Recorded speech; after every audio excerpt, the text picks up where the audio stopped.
Hi, my name is Bill, and today I'm going to be showing you how to replace the silverware basket lid in your dishwasher.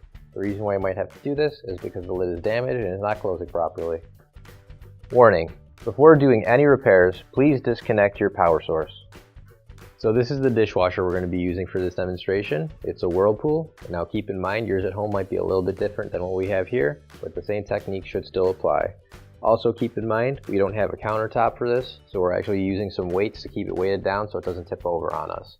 So you might want to consider that when you're at home, and if you have to take out your dishwasher, make sure that you're not doing anything to tip it over and make it fall on you when you're doing a repair as well. So the first thing we're going to do is open up our dishwasher here. So we're going to roll out the rack here, and right here is our silverware basket assembly. It's sitting in there. However, you might also have it on the front. If you look on the back here, there's a couple of spaces where it can actually sit right there and it slides down. However, on this model, there's just not enough room to actually close the door when it's in that position. So in order to get it off of this, if it's on here like this, all you're going to simply do is just pull it up and remove it. So right here is the lid for the basket assembly, and that's what we're going to be replacing here.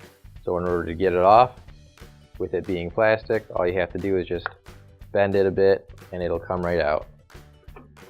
Just like that.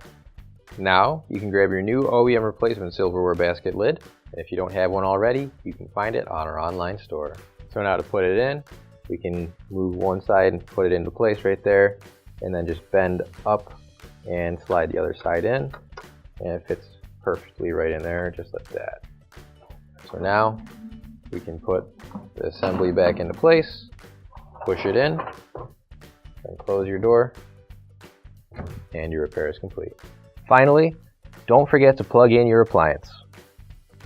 If you need to replace any parts for your appliances, you can find an OEM replacement part on our website, PCApplianceRepair.com. Thanks for watching, and please don't forget to like, comment, and share our video.